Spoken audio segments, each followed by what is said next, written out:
And next topic is heating effect of electric current.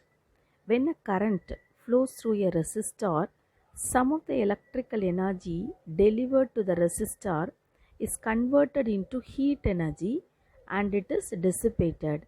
This heat energy of current is known as the Joule's heating effect. And this Joule's heating effect, the thermal energy may be suitably used to produce an electromotive force, and this is known as the thermoelectric effect. And next topic is Joule's law. Suppose if a current I flows through a conductor across the potential difference V for the time t, the work done we have to write W equal to VIT.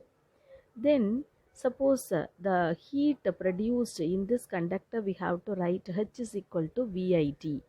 For the resistance we have to write the heat dissipated H is equal to I square RT. So this relation was experimentally verified by Joule and is known as the Joule's law. Now what is known as Joule's law? The heat developed in an electrical circuit due to the flow of current varies is directly proportional to the square of the current, and second the resistance of the circuit, and third one is known as the time of flow. This is known as Joule's law. And next topic is applications of Joule's law. First one, electric heater. Electric iron, electric heater, electric toaster are some of the home appliances that utilize the heating effect of current. In these appliances, the heating element are made up of nichrome, an alloy of nickel and chromium. Nichrome has a high specific resistance and can be heated to a very high temperature without oxidation. And second topic is electric fuses. In our home we are used to fuse wire.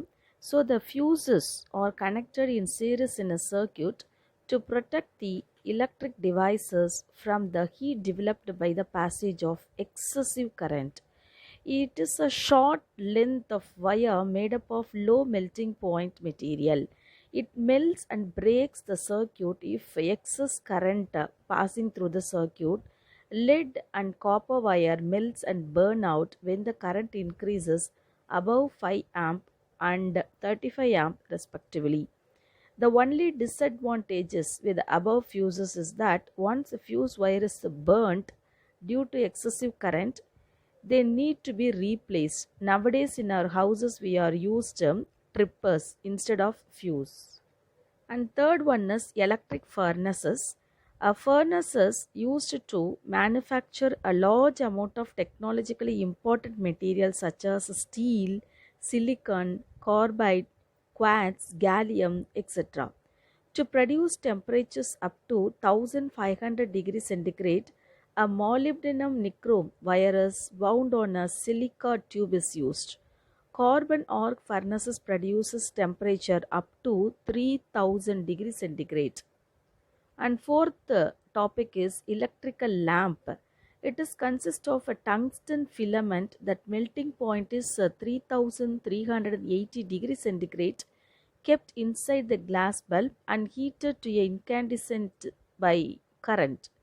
In incandescent electric lamps, only about the 5% of electrical energy is converted into light and the rest is wasted as a heat. So, electrical discharge lamps, electric welding, and electric arc also utilize the heating effect of current. And next topic is thermoelectric effect. Conversion of temperature differences into electrical voltage and vice versa is known as thermoelectric effect. Our next topic is Seebeck effect. Seebeck discovered that in a closed circuit consisting of two dissimilar metals, when the junctions are maintained at different temperatures and EMF, that is, potential differences develop. The current that flows due to the EMF developed is known as the thermoelectric current, and the two dissimilar metals connected to form two junction is known as the thermocouple.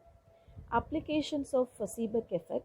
One is Seebeck effect is used in thermoelectric generators, and second one, This Seebeck effect is used in automotive thermoelectric generators for increasing fuel efficiency, and this is used in thermopiles to measure the temperature difference between the two objects.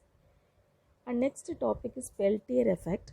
In 1834, Peltier discovered that when an electric current is passed through a circuit of thermocouple, heat is evolved at one junction and observed at the other junction. This is known as the Peltier effect.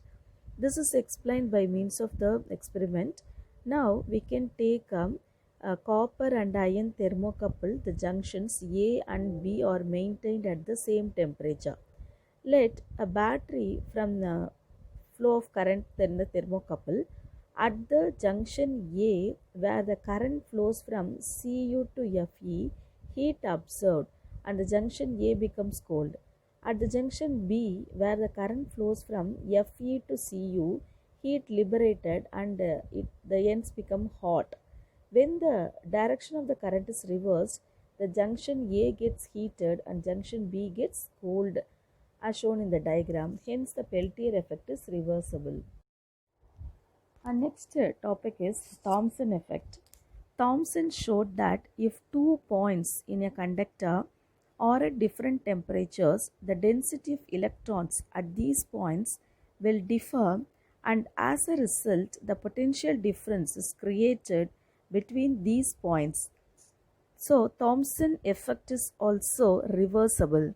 Suppose if you take a current is passed from the copper bar AB, which is heated at the middle point C. The point C will be at higher potential. This indicates that heat is observed along AC and evolved along CB of the conductor. Thus, heat is transferred due to the current flow in the direction of the current. It is called the positive Thomson effect. Example, silver, zinc and cadmium.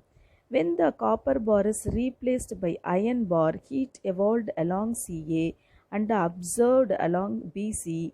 Thus, heat is transferred due to the current flow in the direction opposite to the direction of the current. It is called negative Thomson effect. So, the similar effect is observed in the metals like platinum, nickel, cobalt and mercury.